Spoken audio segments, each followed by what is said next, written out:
Yes, we are live now. Hello friends, this is Himanshi and welcome to Let's Learn. सभी को good evening, नमस्कार, राम राम, सत श्री अकाल, अस्सलाम वालेकुम, what are you feel connected with.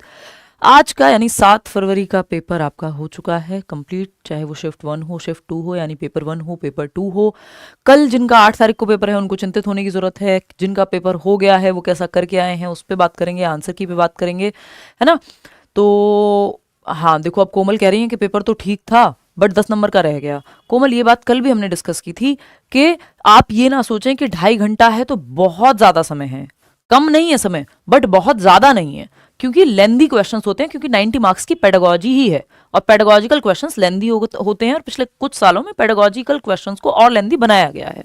तो पेपर मुश्किल बिल्कुल नहीं है, आपका टाइम मैनेजमेंट में प्रॉब्लम है। दूसरा, क्वेश्चंस लेंदी हैं, जिनको पढ़ने की प्रैक्टिस नहीं होगी पहले से उनको समय लगा होगा। तीसरी एक बात, आपको 30 मिनट से ज्यादा एक सेक्शन को नहीं देना है, ये बात ध्यान में बिल्कुल बिठा लीजिए कल के पेपर के लिए, जिनका कल एग्जाम है ना। तो पेपर एकदम ठीक आ रहा है, बैलेंस्ड पेपर है, जैसा कि आता है, जैसा आता है उससे भी हल्का सा एक लेवल डाउन है पेपर, मैं ये कहूंगी। क्योंकि अगर आप देखेंगे तो थोड़ा सा 2024 का पेपर अगर आप उठा के देखेंगे इससे मुश्किल लगेगा आपको। आज के दोनों ही सेट्स आसान हैं कंपैरेटिवली, ऐसा नहीं है बिल्कुल लड्डू हैं, जिसने नहीं पढ़ा वो नहीं कर पाएगा, वो ऐसा नहीं है, कोई तुक्के में पास नहीं होगा पेपर, ठीक। इसके अलावा हम ये क्वेश्चंस भी करने वाले हैं, पेपर 2 की आंसर की हम ऑलरेडी डिस्कस कर चुके हैं चाइल्ड डेवलपमेंट इन पेडागोजी में। पेपर 2 में एक भी सवाल ऐसा नहीं था जिसमें कंफ्यूजन क्रिएट हो रही हो। पेपर 1 में फिर भी एक सवाल ऐसा है जहां पे 2 में से कोई एक ऑप्शन को चूज किया जा सकता है, और जब पेडागोजी में ऐसी स्थिति हो कि कंफ्यूजन ही नहीं है, इसका मतलब पेपर कंपैरेटिवली आसान सेट किया गया है ना। तो एक ही क्वेश्चन है आज जिसमें हल्का सा डाउट है कि ये चाहे तो इसको ये भी मान सकते हैं और ये भी मान सकते हैं, दोनों सही है गलत दोनों में से कुछ नहीं है। अदरवाइज पूरा पेपर ये भी 30 के 29 क्वेश्चन एकदम नॉर्मल ही है, ठीक है। तो बात ऐसी है कि बहुत लोगों को ये लग रहा है कि कल का पेपर मुश्किल आएगा, आज आसान आ गया तो कल मुश्किल आएगा। आपसे कोई दुश्मनी नहीं है एग्जामिनर की। दूसरा, ये कोई नौकरी देने वाला पेपर नहीं है। तीसरा, क्राइटेरियन रेफरेंस टेस्ट है, नॉन रेफरेंस टेस्ट नहीं है, किसी का किसी से कंपटीशन नहीं है। तो ऐसा नहीं है आज जिनसे पेपर सॉल्व हो गया कल नहीं होना चाहिए, मेरिट थोड़ी बनेगी, क्वालिफाइंग नेचर का एग्जाम है, तो उसकी चिंता आपको नहीं करनी है।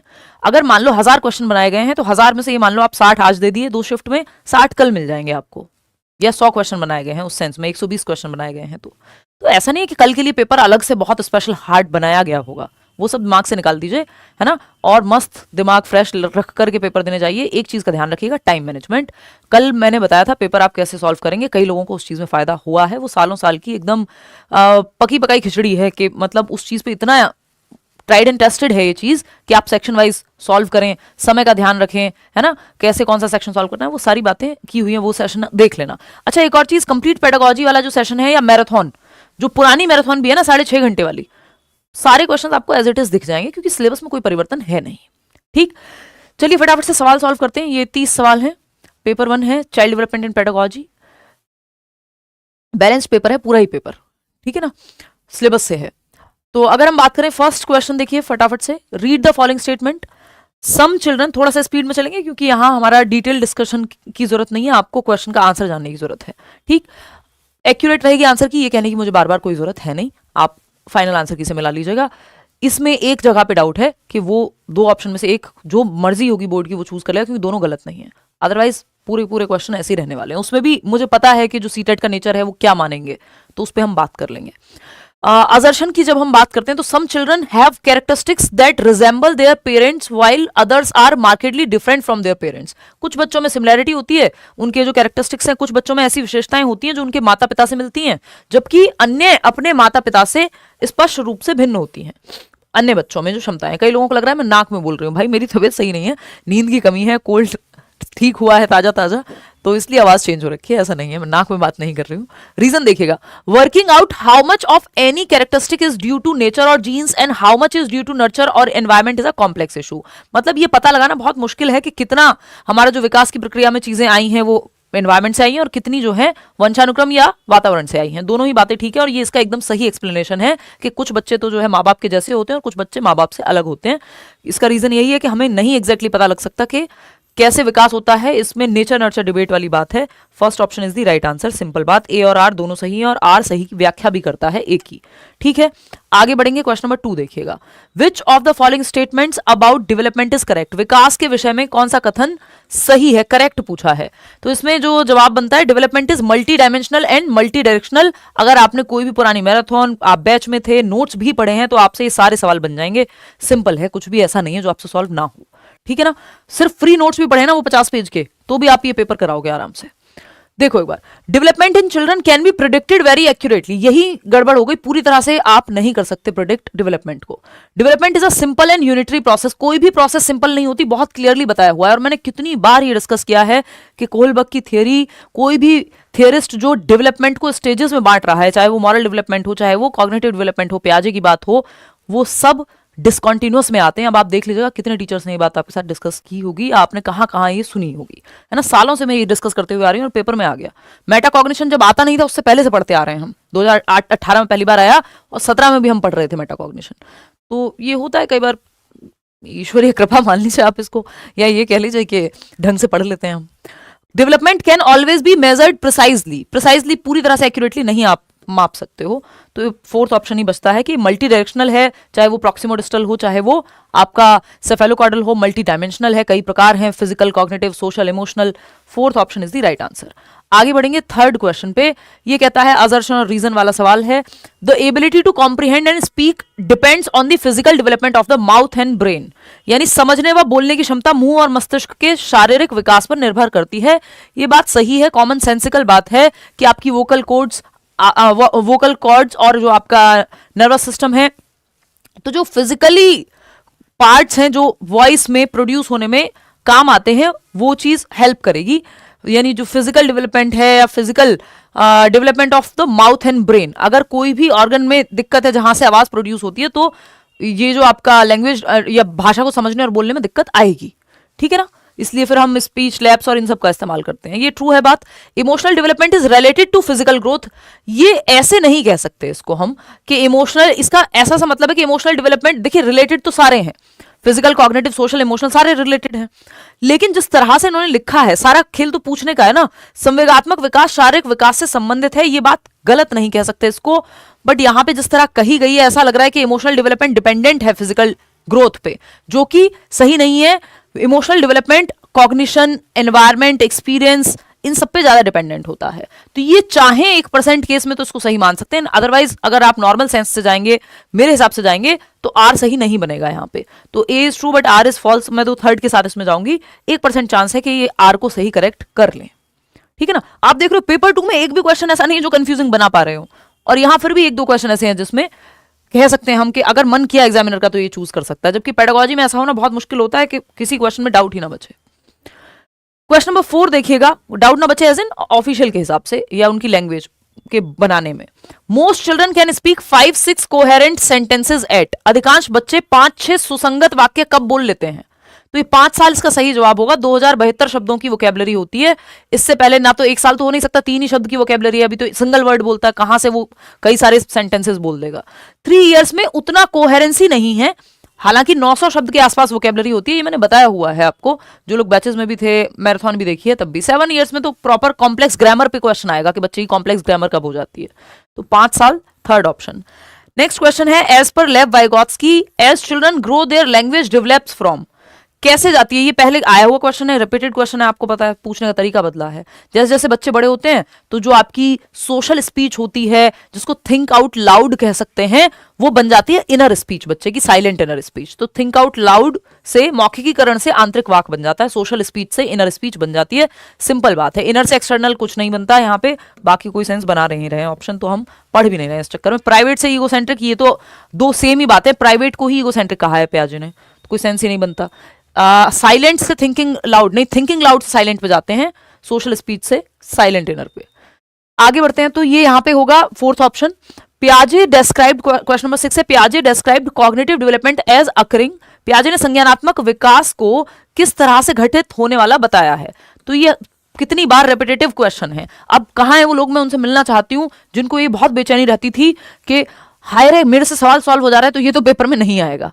ये रेपिटेड क्वेश्चन है, ये आया हुआ कितनी बार पूछा हुआ है अलग अलग तरीके से, बस कि इन 4 क्वालिटेटिवली डिफरेंट स्टेजेस पियाजे का जो संज्ञानात्मक विकास है वो 4 गुणात्मक रूप से, क्वांटिटेटिवली तो अलग मानते ही नहीं है ना पियाजे डेवलपमेंट को। तो ये क्या हो गया, फर्स्ट ऑप्शन सही बात है। नहीं ये कल का हुआ मत बनाओ, ऐसा बिल्कुल भी नहीं है कि बहुत हार्ड आएगा पेपर, सिलेबस से ही आएगा पेपर, कोई सिलेबस के बाहर तो कभी जाता नहीं है सीटेट का पेपर, कॉन्सेप्चुअल ही आएगा, ऐसा भी नहीं है कि आज वाला भी कोई रट्टे लगा के तो कोई दे नहीं देगा, है ना। Rama was mean to her brother Tahir. Next day, Tahir got sick. Rama concluded that she made her brother sick. According to Piaget, which stage of cognitive development is Rama in? Rama ने अपने भाई ताहिर के साथ मतलबी तरीके से व्यवहार किया, अगले दिन ताहिर बीमार हो गया। अब रमा ने निष्कर्ष निकाला है कि उसका भाई उसने उसके साथ गलत तरह से व्यवहार किया था इसलिए बीमार हो गया। तो रमा क्या है, सेल्फ सेंटर्ड है, ईगो सेंट्रिक है, इमानेंट जस्टिस है ना, या फिर हम ये कह सकते हैं कि रमा का ध्यान जो है वो इस बात पे है कि उसके करने से, जो उसने व्यवहार किया उससे, कई लोग होते नहीं वो कहते हैं कि देखो मैंने इसको पाप दे दिया है, अब देखो भस्म हो जाएगा, कुछ दिनों की बात है, बर्बादी निश्चित है ना। अब वो चाहे वो इंसान अपने कर्मों से हो जाए, कुछ और हो जाए, लेकिन वो उनका अपना है, अपना लॉजिक है जिसमें लॉजिक कुछ है नहीं। दो चीजों का, जो दो अनरिलेटेड इवेंट्स को एक साथ जोड़ दिया, तो ये कॉज एंड इफेक्ट तो है but illogical cause and effect है, जिसको हम ट्रांसडक्टिव भी कह देते हैं, ट्रांसडक्टिव रीजनिंग कह देते हैं, है ना, कि दो चीजों को, जो दो अनरिलेटेड इवेंट्स हैं उनको जोड़ दिया है। ये प्री ऑपरेशनल में होता है 2 से 7 वर्ष में, क्योंकि यहां पे अभी इंट्यूटिवली ही सोच रहा है बच्चा, ईगोसेंट्रिक भी है थोड़ा सा, तो इसलिए भी सेंटर में रख रहा है। तो second option pre operational stage. Question number 8 देखिएगा, यह है dash is the process by which children become aware of their gender roles. Gender roles के प्रति अवेयरनेस, जेंडर टाइपिंग कहते हैं, ये हमने बहुत प्यार से डिस्कस किया हुआ है, चाहे आप प्रीवियस मैराथन देख लीजिए।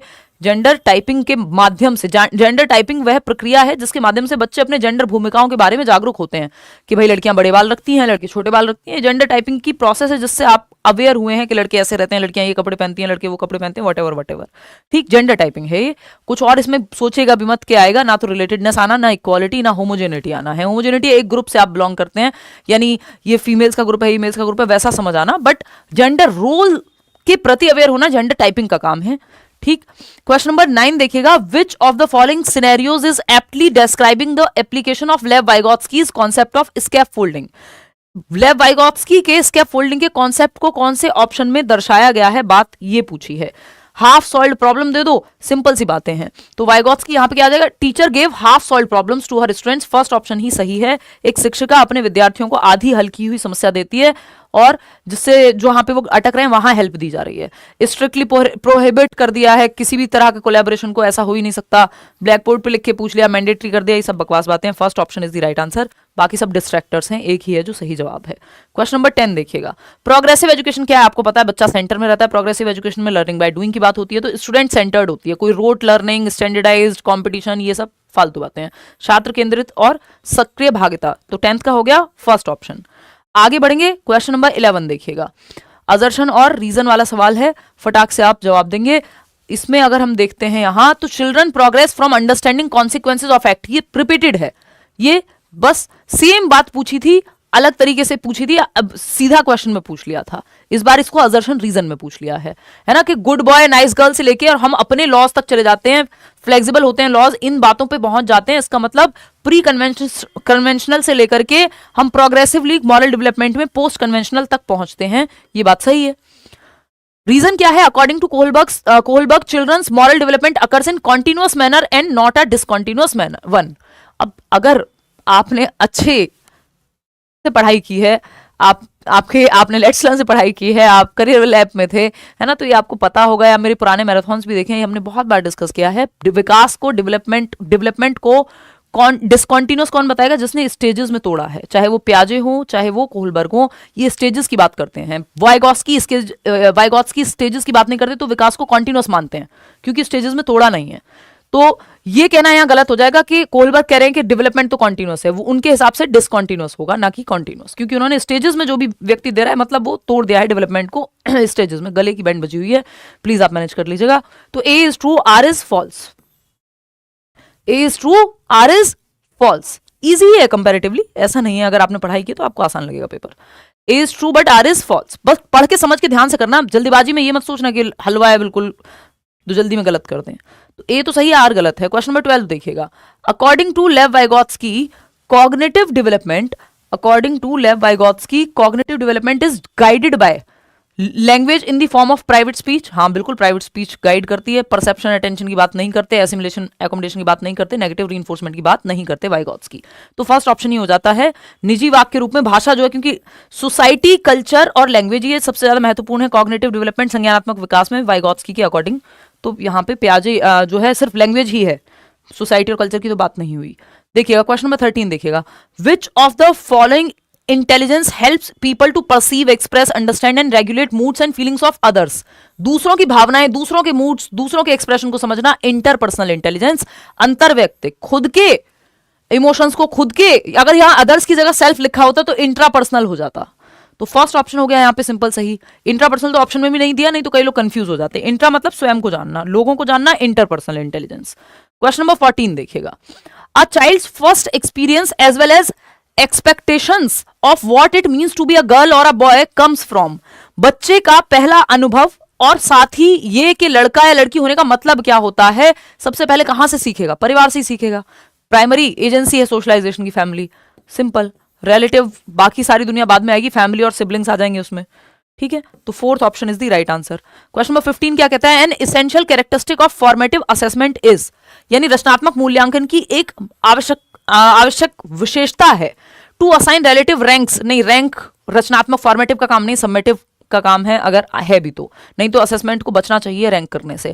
Test and exams at the end, नहीं भाई सबमेटिव है वो, हमें एफ चाहिए। क्लैरिफिकेशन ऑफ असेसमेंट क्राइटेरिया, कि क्या क्राइटेरिया है, क्यों क्राइटेरिया, ये सब सही है। थर्ड ऑप्शन सही है। क्वांटिटेटिव मेजर की बात नहीं होगी, क्वालिटेटिव की बात होगी। तो third option is the right answer, इसमें कोई डाउट है नहीं। क्वेश्चन नंबर 16 देखिएगा। डिस्ग्रेफिया इज अ, अब ये एक ऐसा सवाल है जिसमें बोर्ड का मन करे तो वो ऑप्शन मान सकते हैं न्यूरो डेवलपमेंटल डिसऑर्डर भी और लर्निंग डिसेबिलिटी भी, बट जो मुझे लगता है क्योंकि एक बड़ा अम्ब्रेला टर्म है लर्निंग डिसेबिलिटी, तो ये मान लेगा आपका बोर्ड, है ना। एलडीज बोलते हैं इनको। तो डिस्ग्रेफिया इज अ लर्निंग डिसेबिलिटी। वैसे ये स्पेसिफिक लर्निंग डिसेबिलिटी में आता है, एसएलडी बोलते हैं उसके अंदर, और ये न्यूरो डेवलपमेंटल डिसऑर्डर्स होते हैं, चाहे वो डिस्ग्राफिया हो, चाहे वो डिसलेक्सिया हो, चाहे वो आपका डिस्फेजिया हो, है ना, डिस्ग्राफिया हो, है ना, डिस्कैलकुलिया हो।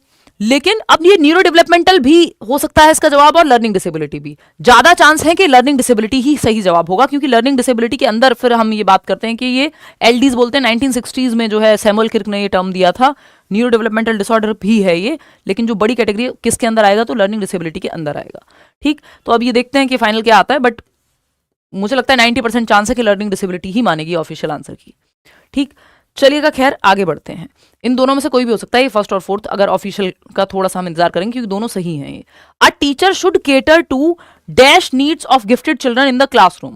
गिफ्टेड बच्चों की कॉग्निटिव, सोशल, इमोशनल सभी प्रकार की नीड्स को पूरा करना है, सिंपल। सिर्फ कॉग्निटिव ही क्यों भाई? अगर गिफ्टेड बच्चा बोर हो जाएगा तो, या उसके इमोशंस को नहीं समझा जाएगा क्लासरूम में, वो बिलोंग फील नहीं करेगा, तो वो नहीं सीखेगा, चाहे उसकी क्षमता हो ज्यादा सीखने की, बट वो उसका मन नहीं लगेगा सीखने में।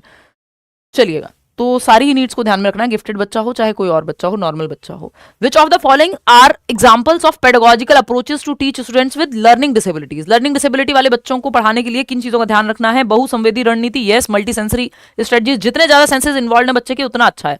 स्टैंडर्डाइज तरीका कोई अच्छा नहीं होता, ये नेगेटिव टर्म है, कीवर्ड में हमने पढ़ा था। फ्लेक्सिबिलिटी अच्छा है, ब्रेकिंग डाउन टास्क अच्छा है ना। तो फर्स्ट, थर्ड और फोर्थ जहां आपको नजर आ रहा हो जो कि थर्ड ऑप्शन में है, तो third option is the right answer. First, third और फोर्थ जो है आपका सही है, सेकंड गलत है ना, मानकीकृत नहीं चाहिए हमको, तो थर्ड ऑप्शन हो गया सही। क्वेश्चन नंबर 19 देखिएगा।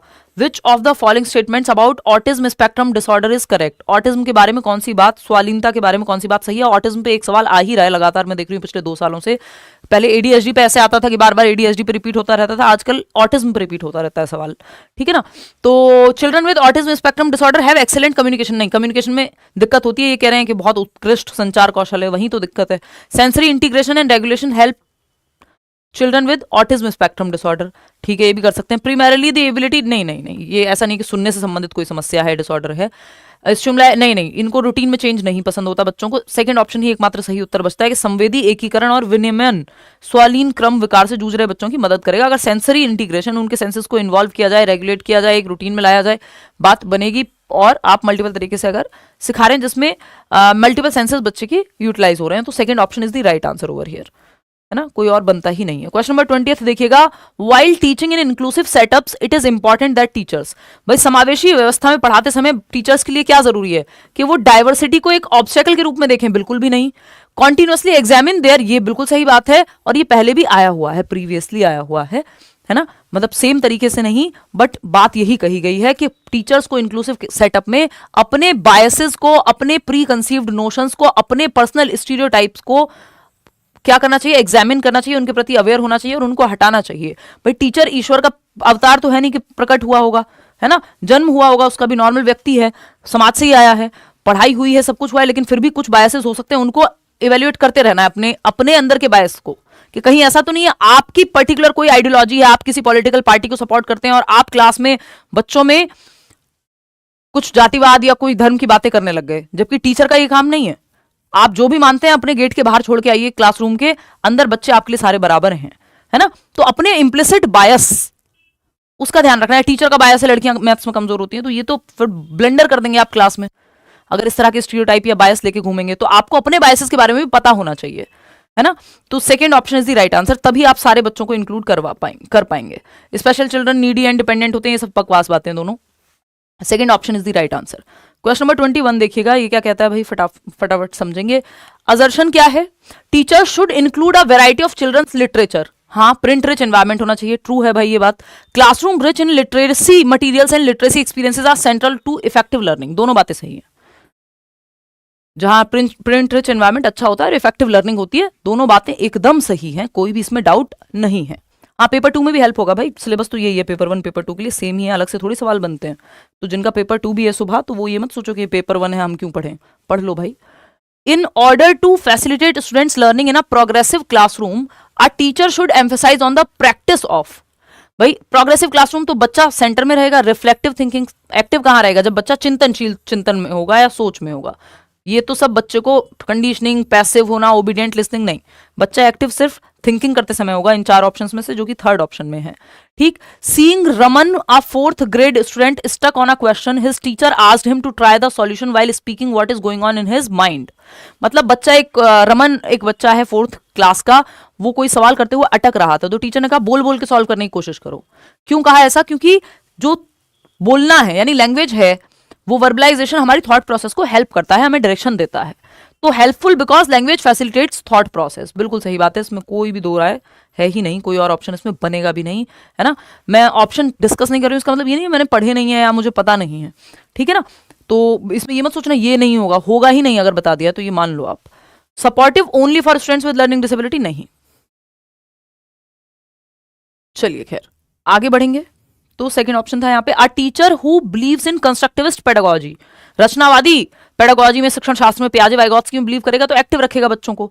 Avoid judgement of students solely on the basis of socio cultural background, बच्चे को जज नहीं करेगा सामाजिक सांस्कृतिक पहलू के आधार पे, तो second option is the right answer. बाकी सब फालतू बातें हैं यहाँ पे। High level of verbal instruction as primary pedagogy, सिर्फ वर्बली क्यों पढ़ाना है, एक्टिविटी करके पढ़ाओ, तो ये थर्ड ऑप्शन देखने में अच्छा लग रहा है नहीं। एबिलिटी ग्रुपिंग नहीं करानी है। Avoid connecting content to real world, avoid नहीं करना है, वो तो प्रमोट करेगा रियल वर्ल्ड से कनेक्ट करने में, ठीक है। एबिलिटी ग्रुपिंग बहुत जरूरत पड़ने पर करानी होती है, वो भी कंस्ट्रक्टिविस्ट पेडागोजी वाला तो व्यक्ति नहीं कराएगा, ठीक। तो second option is the right answer over here. आगे बढ़ेंगे, क्वेश्चन नंबर 25 देखेंगे। Active engagement of learners implies that the students, यानी जो एक्टिव एंगेजमेंट है, जो सक्रिय संलग्नता है लर्नर्स की, उससे बच्चे क्या होंगे, इंक्वायर करेंगे, एक्सप्लोर करेंगे, क्वेश्चन करेंगे, यानी बच्चे एक्टिव रहेंगे कुल मिला के। रोड मेमोराइजेशन, रट्टाफिकेशन हो गया, कंपटीशन को बढ़ावा देना, सिर्फ टेक्स्ट बुक को सेंटर रखना, ये तीनों बातें गलत हैं। बच्चे एक्टिव रहेंगे जब बात एक्टिव पार्टिसिपेशन या एक्टिव एंगेजमेंट की चल रही है, तो फर्स्ट ऑप्शन ही सही है और कोई सही बनता ही नहीं है। क्वेश्चन नंबर 26 देखिएगा। राधा रीजन्स क्लोथ्स, देखो अब ये 2000 कुछ भी नहीं तो 16 में आया होगा, ये क्वेश्चन कितनी बार रिपीट हुआ है कि कपड़े धूप में जल्दी सूखते हैं, ये कॉज एंड इफेक्ट है, प्री ऑपरेशनल स्टेज 2 से 7 वर्ष में आता है, रिपीटेड क्वेश्चन है, पता नहीं कितनी बार आया हुआ है। कॉज एंड इफेक्ट मतलब ये हल्का सा ट्वीक करेंगे लैंग्वेज को, वही सवाल वही बात है, धूप में कपड़े जल्दी सूखते हैं तो ये कॉज एंड इफेक्ट जो है बच्चे को समझ में आ रहा है। कारण और प्रभाव, फर्स्ट ऑप्शन 2 से 7 वर्ष में आ जाता है कॉन्क्रीट चीजों को लेके। एब्स्ट्रैक्ट कॉज एंड इफेक्ट फिर बाद में आएगा। विच of the following is an example of intrinsic motivation, जहां रीजन अंदर हो, प्राइस तो बाहर है तो इंट्रिंसिक मोटिवेशन थोड़ी हुआ, ग्रेड्स तो बाहर आते हैं, एंजॉयमेंट मन के अंदर होता है, playing a sport for personal enjoyment ये इंट्रिंसिक मोटिवेशन है, इंटरनल मोटिवेशन है, होमवर्क कंप्लीट करना अवॉइड यानी बचने के लिए फटकार से, डांट फटकार से माँ बाप की, ये बाहरी है। ठीक, तो इंटरनल एक ही जगह पे, और ये दोनों जुड़े हुए होते हैं, इंटरनल एक्सटर्नल मोटिवेशन। इस पे चर्चा हम कर चुके हैं ऑलरेडी, बट सिंपल सवाल दिया है दोनों ही पेपर में इस बार, इंट्रिंसिक और एक्सट्रिंसिक का, जबकि दोनों कॉम्प्लेक्स वे में जुड़े हुए हैं। मैंने जो अभी लेटेस्ट मैराथन कराया था उसमें कुछ सवाल कराए थे इसको लेकर के, इंटरनल और एक्सटर्नल को, वो क्वेश्चंस की मैंने पीडीएफ भी शेयर की हुई है टेलीग्राम पे। ये पीडीएफ और दोपहर वाली पीडीएफ वो भी मैं शेयर कर दूंगी, है ना। मैं बहुत नींद और थकान में हूँ, बट आज मुझे, क्योंकि कल आप लोगों का एग्जाम है, तो मैंने दोनों सेट्स बहुत टाइमली आपके साथ डिस्कस कर लिए हैं, है ना। क्योंकि आज ऑफलाइन क्लास भी नहीं थी, सैटरडे था, और सीटेट के बैचेस तो ओवर हो ही चुके हैं, तो मेरे पास थोड़ा सा समय था, और बट मैंने थोड़ी सा एफर्ट किया इस चीज़ को लेकर कि मैं जग के सॉल्व करा देती हूँ। कल जिनका पेपर है वो अपना फ्री हो जाएंगे भैया, उनको थोड़ा सा सुकून आ जाएगा। ठीक, ये पीडीएफ दोनों मैं जल्दी ही 1-2 घंटे में शेयर कर दूंगी आपके टेलीग्राम पे, आंसर मार्क करा के। Teachers who believe in constructivist pedagogy should provide a lot of materials to the children. वो टीचर जो कंस्ट्रक्टिविस्ट पेडागोजी में बिलीव करते हैं, उनको बहुत सारा मटेरियल देना चाहिए बच्चों को, हाथ दे सकते हैं। Young children depend solely on verbal instruction और लेक्चर पे, नहीं, ये गलत है। तो A is true but R is false, third option, कोई डाउट नहीं है इसमें। चलिए आगे बढ़ते हैं। क्वेश्चन नंबर 29 देखिएगा। मैं टाइम कम इसलिए ले रही हूं क्योंकि यहां आपको थीसिस नहीं बनाने हैं, इसको बहुत डिटेल में डिस्कस करने की जरूरत नहीं है, सही आंसर तक पहुंचना है कि कहना क्या चाह रहा है question. Avoiding the appearance of low ability in front of peers and teachers, किससे बचने के लिए क्या अवॉइड कर रहे हैं? साथियों और शिक्षकों के सामने कम योग्यता की उपस्थिति से बचना है, यानी ये दिखाने से कि कम योग्य हैं। तो ये परफॉर्मेंस अवॉइडेंस है। परफॉर्म कर रहे हैं किस लिए? कि अवॉइड कर रहे हैं कुछ आपके बारे में कम ना दिखे बाहर दुनिया में। मास्टरी गोल्ड में तो बाहर फर्क ही नहीं पड़ता, टास्क में ध्यान रहेगा। परफॉर्मेंस अप्रोच में फर्स्ट आना इंपॉर्टेंट होगा, ना कि अवॉइड करना किसी चीज को। तो फोर्थ ऑप्शन ही यहाँ पे सही है। इन सब में बेस्ट कौन सा होता है? तो मास्टरी।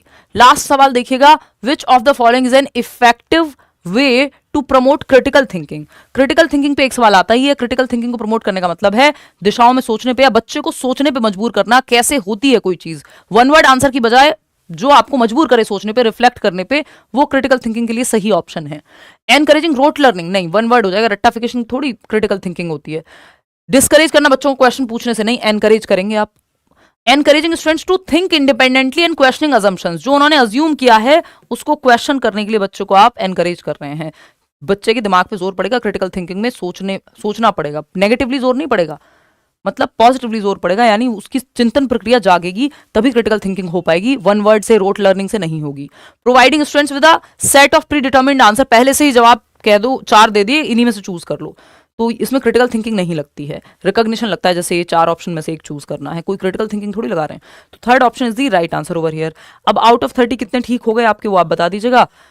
मुझे पर्सनली ऐसा ही लगता है कि आपके जो है इसमें एक आध सवाल का जवाब इधर इधर इन्होंने किया, वो भी पेपर 1 में, मैं ये बात कह रही हूँ, पेपर 2 में ये स्कोप भी नहीं था तो किया, अदरवाइज तो ऑफिशियल आंसर की आप मैच कर लीजिएगा। बहुत ज्यादा चांस है कि 30 के 30 सवाल जो बताया है आंसर वही आ जाए।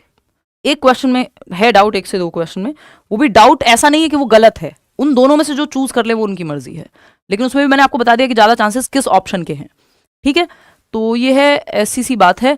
ऑल द बेस्ट जिनका कल एग्जाम है, बहुत ज़्यादा परेशान नहीं होना। ये मत सोचना कि 2 सवाल नहीं बन रहे तो आपने मान लिया कि मुश्किल है पेपर, तो हाय रे आज तो बड़ा मुश्किल बना दिया, 8 तारीख का पेपर तो इसलिए सॉल्व नहीं हो रहा। ये सब फालतू बातें हैं। सिलेबस के हिसाब से बनाया पेपर, स्टैंडर्ड के हिसाब से बनाया, कुछ क्वेश्चन के ईजी होते हैं, मॉडरेट होते हैं, डिफिकल्ट होते हैं, उसी रेशो में बने हैं। और ऐसा नहीं कि कल के लिए अलग से पेपर आपसे दुश्मनी निकालने के लिए बनाया गया होगा। एक साथ ही क्वेश्चन के पूरा पूल ऑफ क्वेश्चन बनता है, उसमें से फिर रैंडमली आपके सवाल, ये आज के पेपर में, ये कल के पेपर में, सेट्स में बेसिकली सेट बनते हैं बहुत सारे।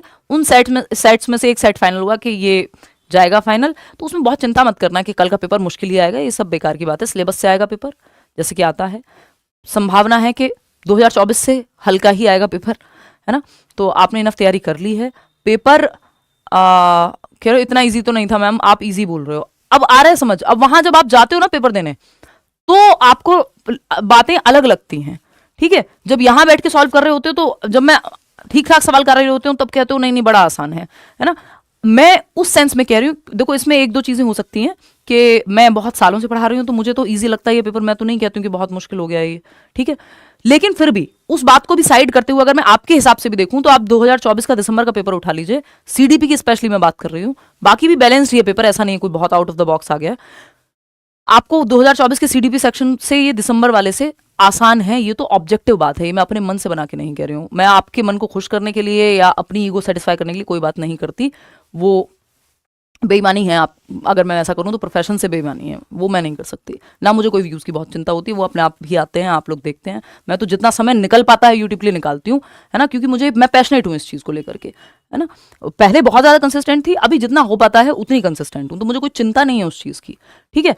तो आपको खुश करने के लिए मैं कोई बात नहीं कहूँगी, ऐसा नहीं है। ईजी का मतलब ये नहीं कि आपसे बिना पढ़े सॉल्व हो जाएगा पेपर, जिसने पढ़ाई की है उसी से होगा अभी भी सॉल्व, लेकिन बहुत मुश्किल नहीं बना है पेपर, फंसेंगे नहीं बहुत ज्यादा। दिसंबर वाले पेपर से 2024 वाले से आसान है पेपर, स्पेशली सीडीपी, समझ रहे हो। तो होता है कई बार कि आपकी इस बार समय कम मिला था, इसलिए कई लोगों को मुश्किल लग रहा होगा कि इनफ प्रैक्टिस उनकी नहीं हुई थी, तो उस चक्कर में कि 2 महीने में पेपर ले लिया, बट देखा जाए तो पूरा साल भर से टाइम दिया हुआ था, ठीक है जी।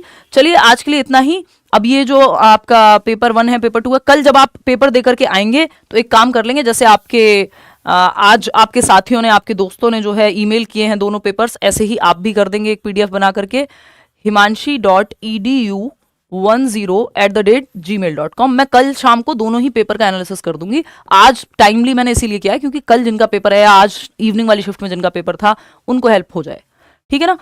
तो ये आप भेज दीजिएगा पेपर कल वाला। ऑल द बेस्ट है मेरी तरफ से, अपना दिमाग साथ लेके जाइए, पेपर को, टाइम को बहुत अच्छे से मैनेज कीजिएगा, है ना। और ऑल द बेस्ट, ध्यान रखिएगा, टाइम से जाइएगा इस पेपर देने। लैंग्वेज पेडागोजी भी सेम है, ऐसा नहीं है कि कोई बहुत पत्थर नहीं टूटे उस पर, अब इतना समय नहीं है कि वो सब भी मैं आपको कराऊं, लेकिन वो मैं देख चुकी हूँ, बैलेंस्ड पेपर है, कोई ऐसी बात नहीं है। आप चाहें तो ये मैं पेपर शेयर कर दूंगी आपके साथ, एक बार नज़र भी मार लीजिएगा, ठीक है। चलिए, take care, bye, all the best मेरी तरफ से आप सभी को, ऑल द बेस्ट। बहुत ज़्यादा खौफ की जरूरत नहीं है, अपना दिमाग लेके जाइए, पढ़ के पेपर सॉल्व करते जाइए, होता जाएगा आपसे, ठीक है। और पेपर में क्वेश्चन एक भी नहीं छोड़ के आना है, टाइम की किल्लत की वजह से एक भी क्वेश्चन मत छोड़ के आना, क्योंकि नेगेटिव मार्किंग कोई है नहीं, ठीक। चलिए, take care, bye, all the best.